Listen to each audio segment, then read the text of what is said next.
Welcome back to the Welsh History Podcast, episode 84, Gerald of Wales. Previously, we talked about one aspect of the Welsh Church and the rise of the Cistercians monks. This week, we're going to talk about an equally influential figure who has given us a larger understanding of the Welsh from mostly a Norman understanding or perspective. His name is Gerald, better known to us as Gerald of Wales, or in Latin, Geraldus Gambrinus.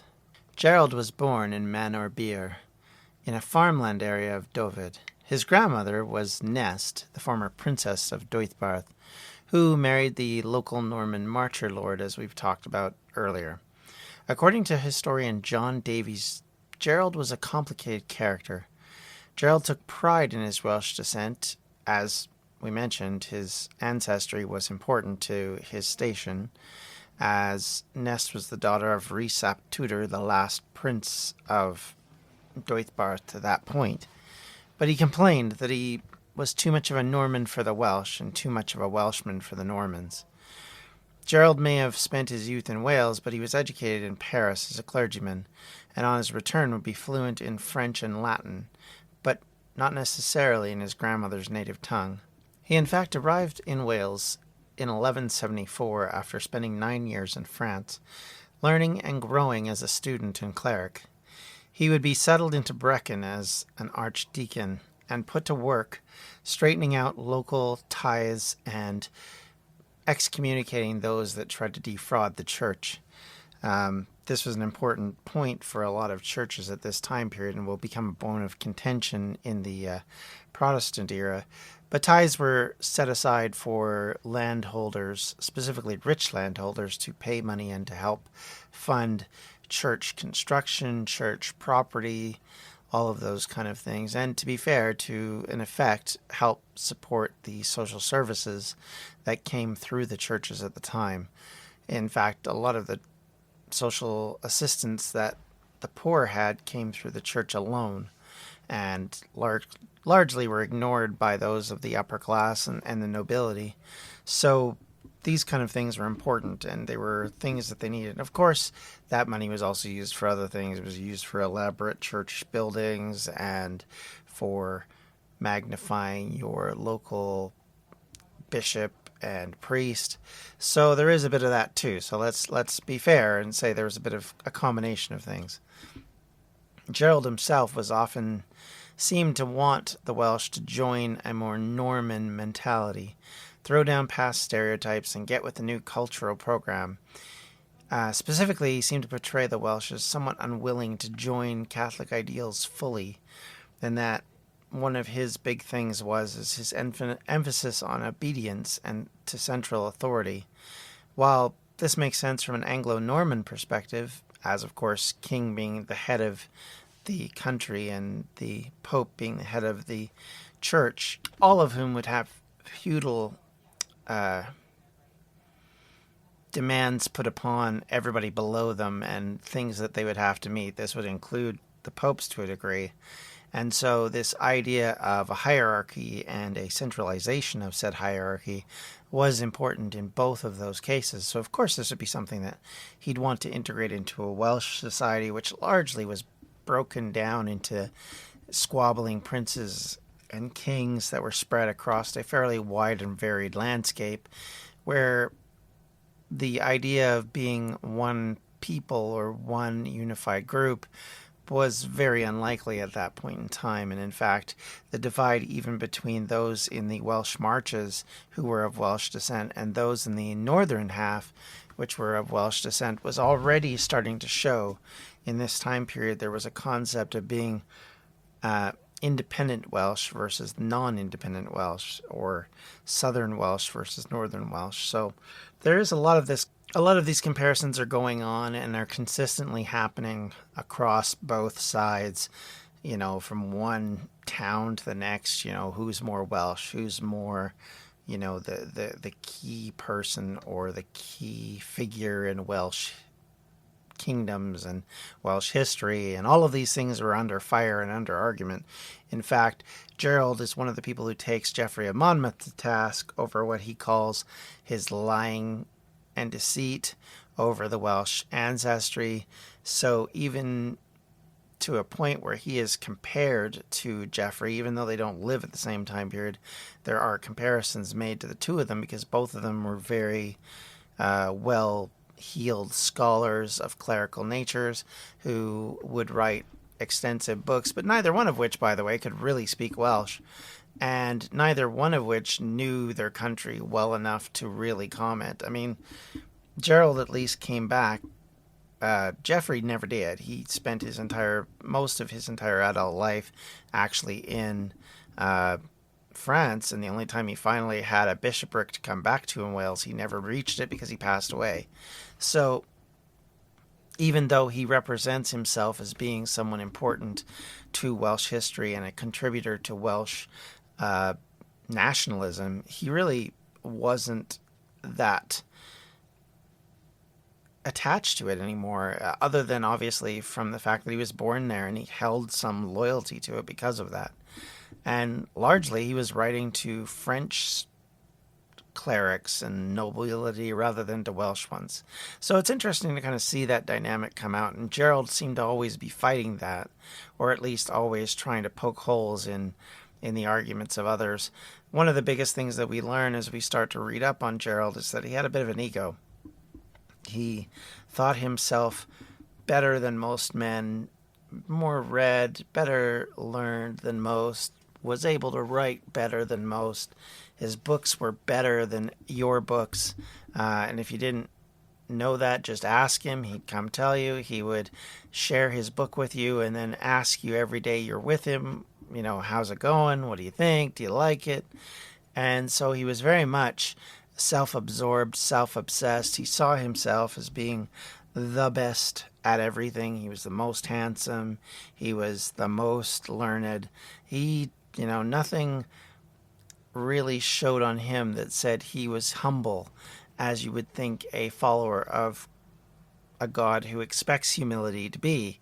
He very much showed none of that, and you can see that his education, if anything, seemed to bulwark that idea rather than dismiss it. And it's interesting to kind of take that into account. And so when he's tasked to go with Archbishop Baldwin and go to the rest of Wales to try and pursue getting adherents to come for the Crusades in 1188, it's done obviously with certain things intent. By this point already, he's been back in Britain and specifically Wales, for almost 15 years.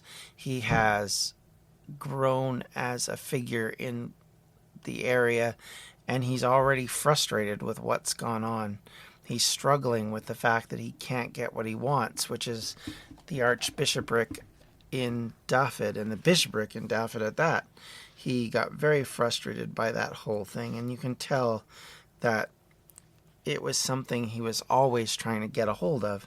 He always wanted St. David's to be separate of Canterbury, to be its own archbishopric, so that it would be only responsible to the Pope, not to the local English archbishopric in Canterbury. So he was constantly trying to push this agenda. And of course that didn't win him a lot of friends with the Henrys and these people who looked at him as being more of a nuisance, and he was too local and too concerned about local politics and not concerned enough about, the whole of the English politics.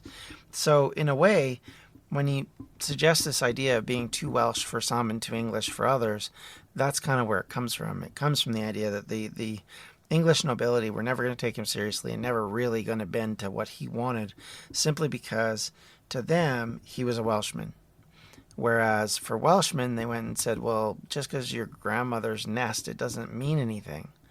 You're not really Welsh in the same way.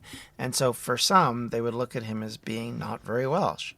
Yet at the same time, he did try and advocate for the Welsh population. He was, in his later years especially, wanted the Welsh to be more a part of this Norman morality and mentality. He wanted to throw down past stereotypes and to get Welsh in a new cultural program. Specifically, he seemed to want to portray the Welsh as someone somewhat separate and apart, yet unique and noble because of it. Much like, I think, in some ways, he's very similar to Tacitus, who is writing things in a way that he's... Now, the difference is, of course, Tacitus is a Roman writing about the British, whereas we have a part Welsh person who's lived in Wales a fair amount of his life, who's writing from what legitimately could be argued a Welsh perspective, and so he has a different agenda, but it's still that idea that the Welsh are somehow more noble. You know, they're hard fighters. They try their best. They're emotional. They're passionate. All of those things that you heard when you read Tacitus, and very similar arguments and similar ideas. But certainly, even as we might say, he was a little bit full of himself and had a lot of ideals that were kind of a little ridiculous. Gerald was an able writer. You read his writings, and it's very easy to follow and understand. He wasn't complex. He wasn't like Gildas, who, while he was able to write in a form of Latin, it was obviously a lot more rudimentary than the more formal Latin of the Roman period. This was someone who was a well-taught, well-educated scholar who came from one of the best universities in the world at the time, and the oldest, as it turns out, in Paris. And so he had been taught, and he understood and was able to write very clearly and fluidly and in a way that was informative and entertaining, because he could tell stories, he could bring up rumors and ideals, and really, if you think about it, not dissimilar from Geoffrey. Thus the comparisons are there, right? For example, he tells the story of Ivar Buck's attack upon Cardiff Castle.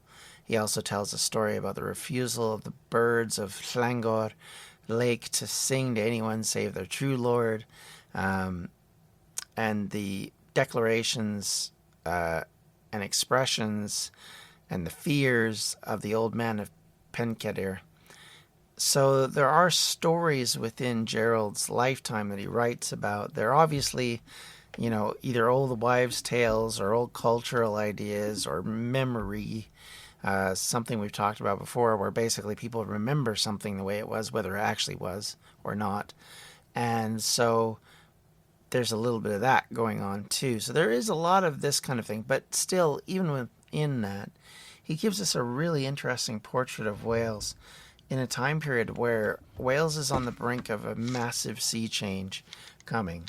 We're going to reach very soon, and in fact, Gerald even writes about first meeting Llywelyn the Great, and how that meeting taught him that even at a very young age, Llywelyn was very driven and very much going to be aggressively seeking the kingdom, because in the story he tells, he runs into Llywelyn on his way to go to take on his uncles in a battle.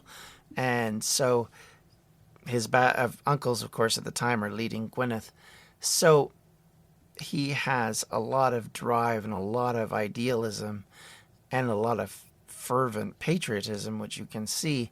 So Gerald brings all this up and all this out in the public eye. And I think it's a fascinating study of what his view at the time is of Wales and how he sees it. And he doesn't call it, you know, Britain. He doesn't call it, even to be fair, he doesn't call it Cymru. He calls it Wales. His patriotism is wrapped up in this name as much as it is anything else.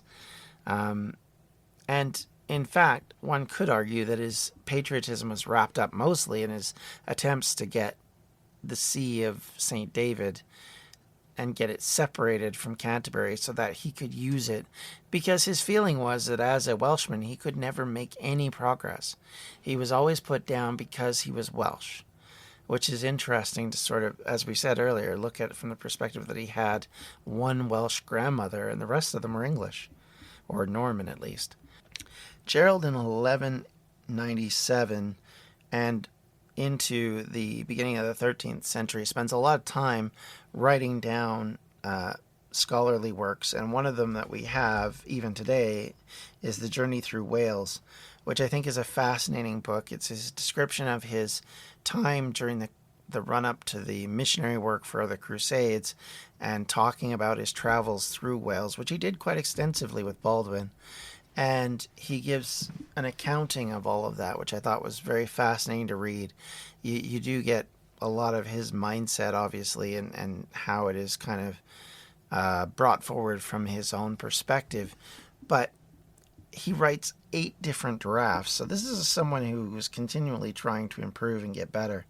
And there were different forewords depending on the versions we have. We have at least 4 original copies of at least the first 2 drafts, and the first 2 forewords, the second forward I should say we have, but the first forward unfortunately went missing. We have records of what it might have said, but we don't have the actual document. So it's interesting to kind of see those things come about and how important he was. Obviously his discussions were important enough that they were kept track of and continued to be rewritten. But like so many before, when Bangor tried to become an independent see of Canterbury, and when St. David in the past has tried to become an independent see, he couldn't get past the bias of the Pope, who saw England as more central and a more needed part of the country, and that Wales wasn't different enough, wasn't important enough really to have its own see. And no matter how hard he fought and how much he argued for it, he could never convince him. And the writings of Gerald offer proof that the Welsh in his age were acknowledged to be, and in some ways were perceived as being a people with a defined territory, and that they had a common ancestry, and thus they would defend that identity. And so he's important in the cultural aspect of things. He's culturally important because he helps us know how the Welsh in the 12th and 13th centuries perceived themselves. Certainly it gives us a good idea of how Norman nobility and Norman Welsh nobility specifically perceived themselves as Anglo-Normans became Anglo-Welsh, and how that had influence on both the Normans themselves by making them more driven to be Welsh and nationalistic in that way, and perceive themselves as a part of the Welsh culture. And in some ways it's kind of funny, they took over, but they got in reverse influenced by it. And I think that's an interesting dynamic.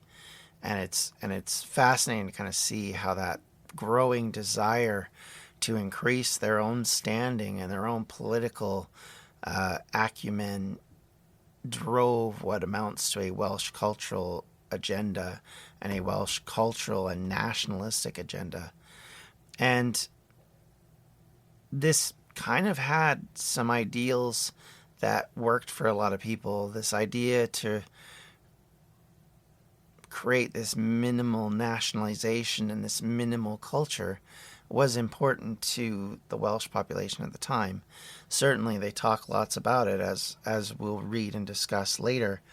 So Gerald is a microcosm of this whole attitude and this changing attitude and a changing alliances. And we'll see this going forward even into post-independence, where you have Welsh lords and English lords working together to take on other English lords, or you have the nascent Prince of Wales, Owen Glyndwr, working with Hotspur and others to try and take down Henry IV. All of these things are happening, and they're not separate, and they're not interwoven separate of the English reality. But even within that, there's still this national movement within Wales, which is growing and is being fostered in some ways in opposition to the old country and the old ideals of being Britons and being Gwynedd peoples and Powys people and Deuddbarth people. Now they're talking more about being Welsh people. And I think it's interesting to see that dynamic. And again, this is something we've talked a little bit about, and we'll continue to talk about it as it goes forward.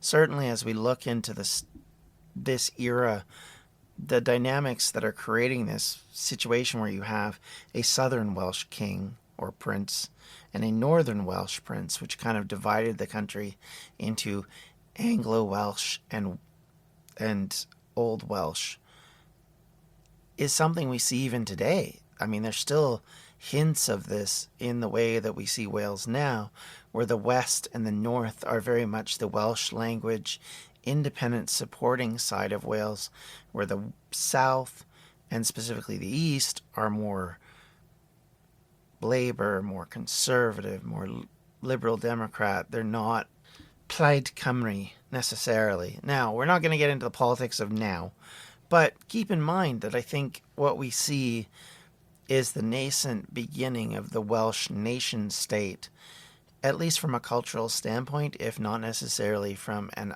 overall united standpoint. In a way, the Britons of the past weren't as united as the Welsh of this period of time, and in going forward will be.